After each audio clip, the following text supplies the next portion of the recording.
What if the real reason so many women gravitate toward older men has almost nothing to do with money? Stay with me on this one, because I think you already know the pattern I'm about to describe. You've seen it play out in real life, maybe even in your own social circle. A woman in her late 20s or early 30s, sharp, successful, attractive, has her pick of men her own age. Guys with six-pack abs, guys with the newest car, guys who are out every weekend chasing the next thing. And instead of any of them, she chooses someone 15, 20 years older, gray at the temples, lines around his eyes, a man who isn't trying to prove anything to anyone anymore. The easy explanation, the one people reach for without thinking, is that it's about money, stability, status, maybe even a not-so-subtle accusation that she's after his bank account. But if you've actually watched this dynamic up close, you know that explanation falls apart almost immediately, because some of the older men women are drawn to aren't wealthy at all. They're not driving anything impressive, they're not picking up every check, and yet the pull is still there, still real, still something everyone in the room can feel. So if it's not money, what is it? That's what we're going to unpack today, not as a gimmick, not as a shallow dating hack, but as something that actually explains a pattern rooted in psychology, in emotional development, and in what human beings, not just women, genuinely crave from a partner once the initial thrill of youth wears off. And here's the part that matters most for you. Watching this right now, none of what creates this pull requires you to be 60 years old. It requires you to develop certain qualities. Qualities that happen to show up more often in older men simply because life has forced them to develop those qualities the hard way. But forced is the key word. You don't need decades, you need intention. The Stoic philosopher Epictetus taught something that applies directly here. It is never the event itself that shapes a person. It's how they respond to that event. Losing a job, a breakup, a friend who betrays you, getting older and watching your body change, none of these things determine who you become. Your response does. And when you watch how a man responds to a woman's bad mood, to her exhaustion, to her saying no, to a stressful night, to disappointment, you learn almost everything you need to know about what he actually values, underneath whatever he says out loud. So when a woman is consistently drawn to older men, it is rarely about vanity or gold digging, no matter how convenient that explanation is for people who don't want to look any deeper. It's because older men have, through years of trial and error, learned to respond to intimacy, to conflict, and to another person's needs in a fundamentally different way than they did at 25. And that difference, not the gray hair, not the wrinkles, is the actual magnet. Let's break down exactly what that difference looks like, piece by piece, so you can start building it into your own life starting today. The first, and I'd argue most foundational piece of this puzzle is patience. Real patience. Not the performative kind where a man says, take your time through gritted teeth while quietly keeping score. Older men have, in most cases, already lived through the chaotic version of themselves. They remember what it felt like to be 24 and desperate to prove something. To a woman, to their friends, to themselves. They remember the anxious energy of feeling like every interaction was a test they might fail. And critically, they remember what happened when they let that anxiety drive their behavior. It backfired. Every single time. Urgency didn't win anyone over. Pressure didn't create closeness. It created distance. It created resentment. It created situations where the other person felt cornered instead of chosen. That lesson, learned the hard way, changes a man permanently, if he's paying attention. So years later, when a woman tells him she's exhausted, that she's not in the mood, that she needs a night to herself, he doesn't spiral. He doesn't take it as commentary on his worth. He doesn't lie awake running through a list of what he might have done wrong. He simply understands, because he has finally internalized something that took him years to learn. Other people's limits are not a referendum on you. A tired person is tired.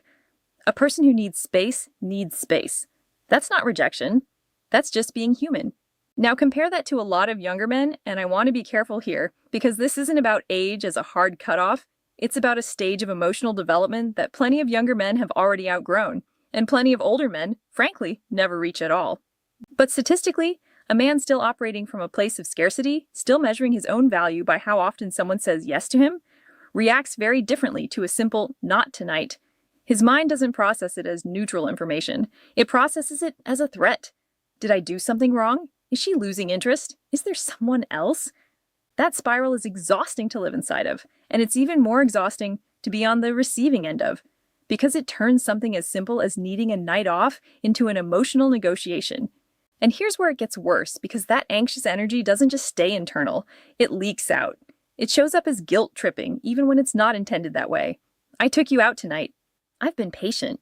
The least you could do is... Maybe those words are never spoken directly, but the energy behind them is unmistakable, and people are far better at reading unspoken pressure than we give them credit for. The moment intimacy starts to feel like a transaction, like something owed rather than something freely given, it stops being intimacy. It becomes a performance under duress, and nobody wants to keep showing up for that. Epictetus has another line that applies perfectly here. No great thing is created suddenly. Grapes don't ripen overnight, and neither does trust, connection, or genuine desire. All of it requires time, consistency, and the absence of pressure. Older men, more often than not, have finally absorbed that lesson. They understand that real closeness isn't something you can force into existence through persistence or persuasion. It has to be built slowly, through 1,000 small moments where the other person feels safe enough to be fully honest, including honest about the nights when the answer is simply no, thank you. That safety is the whole foundation. A woman who knows without a doubt that she can say not right now without triggering guilt, argument, or emotional fallout is a woman who feels genuinely secure with the person she's with. And security, real security, is one of the most underrated forms of attraction there is. Let's move to the second major piece of this, the depth and consistency of care. Here's a distinction that took me a long time to understand, and I think it's one of the most important ideas in this entire script. There's a difference between caring about someone and caring for someone. Caring about someone can be conditional. It can rise and fall with circumstances. You care about someone when they're easy to be around, when things are going well, when they're giving you what you want in return. Caring for someone is different. It's steadier. It doesn't disappear the moment things get difficult. Younger men, again generalizing, but for good reason, often operate from the first kind of care without even realizing it. Their attention and warmth tend to track closely with how smoothly things are going. When a woman is upbeat, engaged, and easy, the affection flows freely. But the moment she's withdrawn, irritable, dealing with something hard, or simply not performing the role of fun, easygoing girlfriend, that warmth can noticeably cool. Not out of cruelty, usually out of simple immaturity. Nobody ever taught them how to sit with someone else's bad mood without needing to fix it, escape it, or take it personally. Older men, particularly those who've been through real relationships, real breakups, real loss, tend to have learned a different lesson. That love, which only shows up when things are convenient, isn't really love. It's preference, and preference evaporates the second it's tested. So instead, they build something sturdier. They learn that all people have bad days, low points, moments of insecurity that have nothing to do with the relationship at all. And instead of treating those moments as inconvenient, they treat them as simply part of caring for a whole person rather than a curated highlight reel.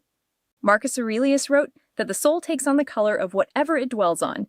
It's a striking way of saying that your inner life eventually becomes visible in your outer behavior.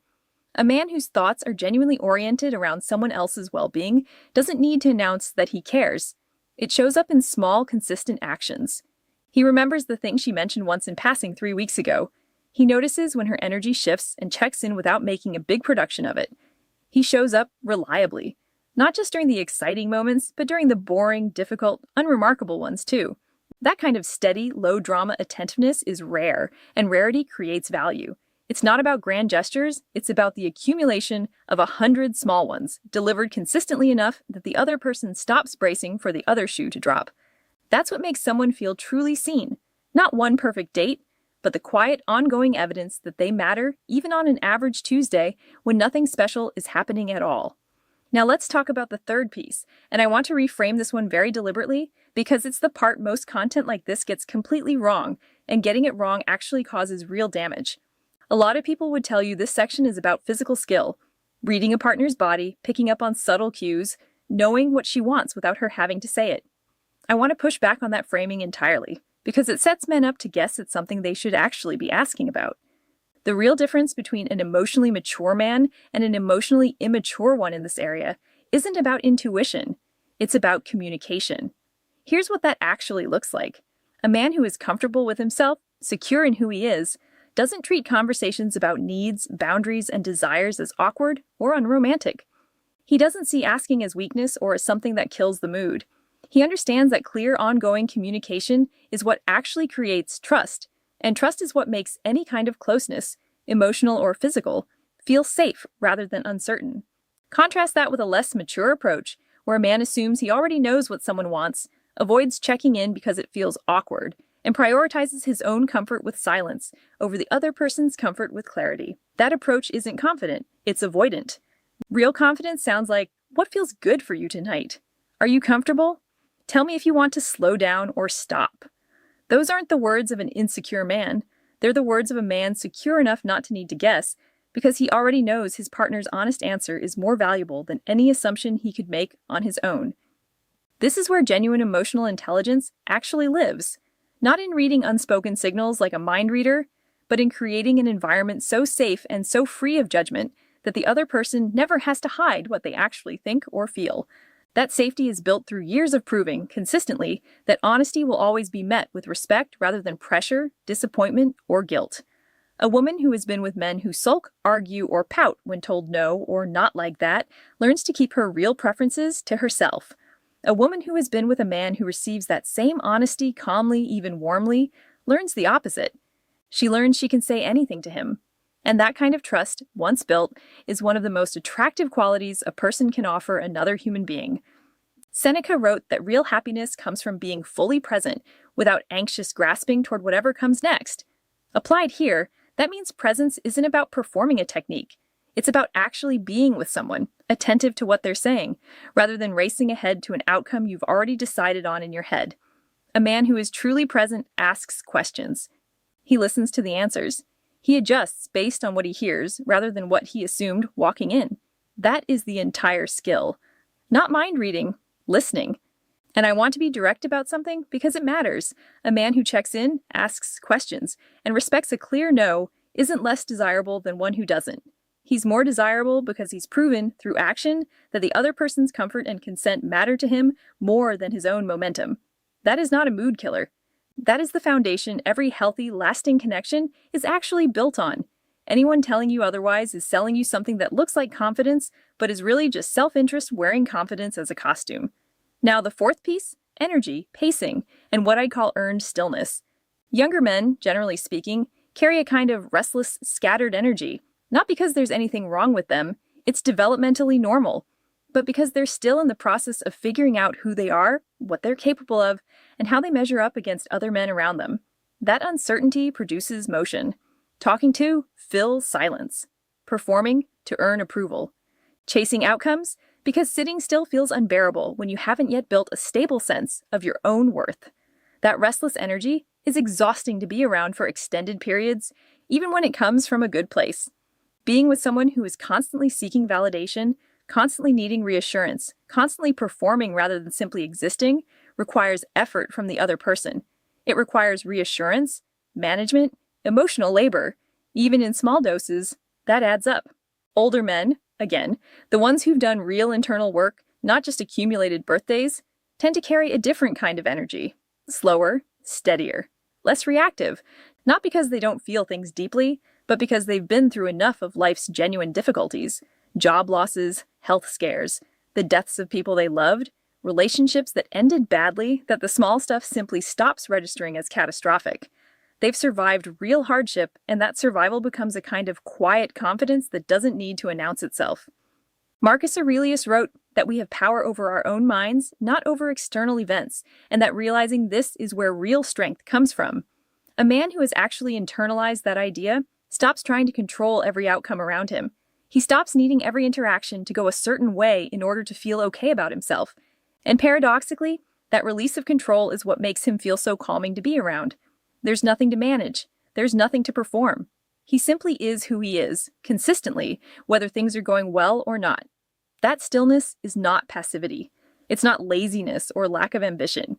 It's the settled confidence of someone who has already proven things to himself and no longer needs an audience to validate it. And for anyone, man or woman, who has spent time around people constantly seeking approval, that kind of grounded presence feels like relief. It feels like a place you can finally exhale. So here's the real question this all builds toward. Are you watching this because someone in your life seems drawn to older men and you've been trying to figure out what you're missing?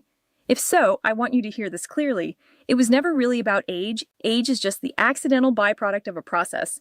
The process of living long enough to be forced into patience into steadier care, into honest communication, into a stillness that doesn't need constant proving. The good news, and I mean this sincerely, is that none of these qualities require you to wait until you're 60. They require intention, self-awareness, and the willingness to build habits that most people never bother building at all, regardless of their age. You can start practicing patience today, in small, low-stakes moments. The next time you're frustrated waiting on someone. The next time a plan changes at the last minute. You can start practicing steadier care today by checking in on the people around you on ordinary days, not just when it's convenient. You can start practicing real communication today by asking clear questions instead of guessing, and by treating someone's honest no as valuable information rather than a personal insult. And you can start practicing stillness today by noticing the moments when you feel the urge to perform, to prove something, to fill silence out of discomfort, and choosing instead to simply be present. Epictetus's idea applies just as much here as it did earlier. No great thing is created suddenly.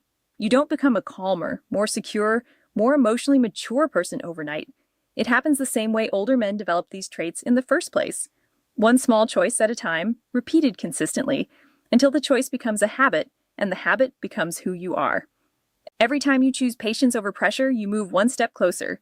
Every time you choose steady care over conditional attention, you move one step closer.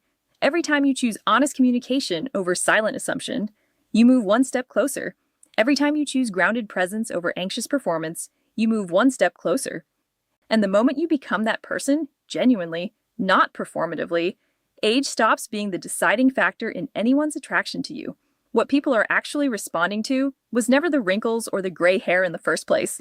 It was the internal work those things happen to represent, and that work is available to you, starting right now, regardless of how old you are today. If this gave you something to think about, take a second to like the video, subscribe if you're new here, and share it with someone who might need to hear it. I'd genuinely love to know what you think. Drop a comment below and tell me whether you've noticed this pattern in your own life and which of these qualities you think is hardest to actually build. I read every comment, and I try to respond to as many as I can. Until next time, stay patient, stay present, and keep becoming the kind of person people feel safe choosing.